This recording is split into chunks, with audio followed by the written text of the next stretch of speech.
Assalamualaikum, dear students. Today we are going to talk about clauses and phrases.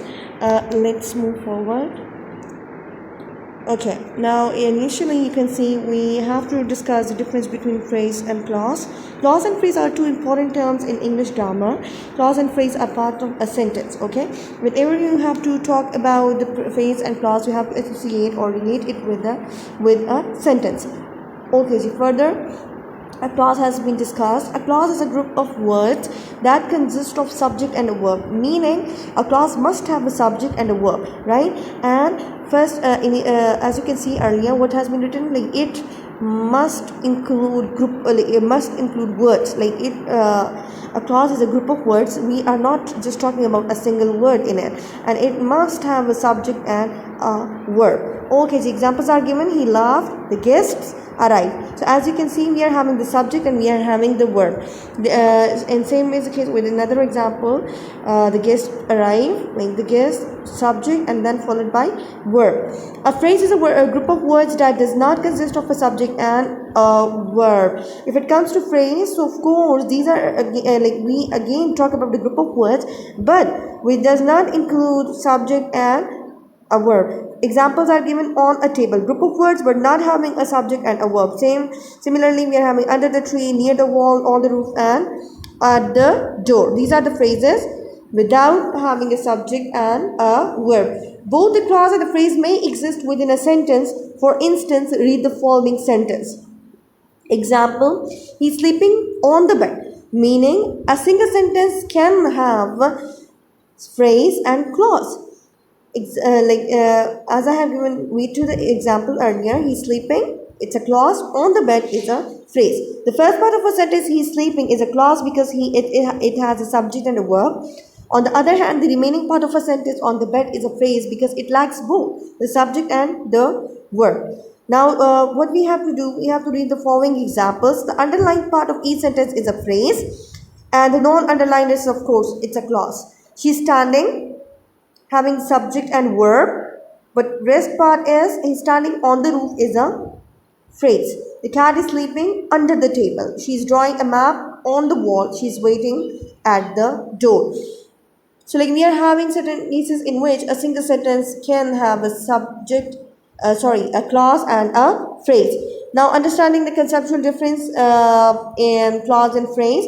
A clause has both, as mentioned earlier. It must have a subject, it must have an object. It can stand alone as a complete sentence, meaning a single clause can be considered as a complete sentence because the reason is it gives a complete meaning, right? Why that clause which we consider as a sentence gives complete meaning? Because it has a subject and a verb. Okay, and we even over here talking about the object as well. Now, for instance, in the above example, the clause he's sleeping can alone stand as a sentence as it gives a complete meaning to the reader. We don't need to add something else. If let's say we would have added, then that would be phrase. But still, if we just consider the clause, it can be considered as a single sentence. So a clause can be a sentence. On the other hand, a phrase cannot stand alone as a complete sentence because it does not give a complete meaning. Why? Because it does not have a subject and a verb, of course. For instance, in the above sentence, on the bed cannot stand as a lone sentence and it does not give a complete meaning. Why? Because we have to relate it with the subject on the bed and we have to describe an action with it. So therefore, it does not give a complete meaning. So we cannot consider the phrase as a complete sentence or as a sentence, right? Because it does not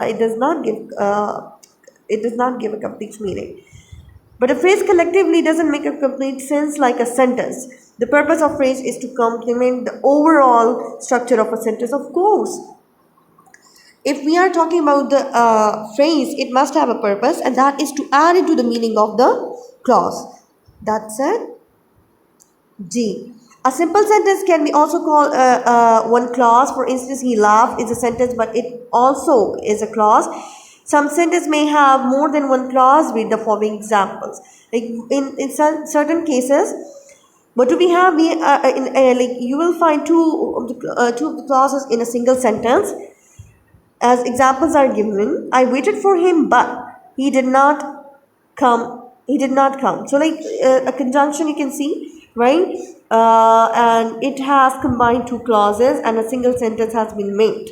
I like biology, but my brother likes physics because he wants to become an engineer. Three of the clauses, even it may not. It's not necessary that we will be having two, and we cannot have more than two. We can have more than two clauses in a single sentence. Phrase and clause are the most important elements of English grammar. Phrase and clause cover everything a sentence has. Clauses are the center of sentence, and phrase strengthen the sentence to become meaningful. If the clause are the pillar of building, the phrase are the bricks. That's what is the purpose of phrases mentioned earlier, right? Like it adds into the meaning of the clause. A phrase usually is always present with a clause, but a phrase cannot have a clause in it. The basic difference between clause and phrase is that a clause must have a finite verb and phrase must not. Now, in the next video, inshallah, we'll talk about the finite and non-finite verbs. That's it.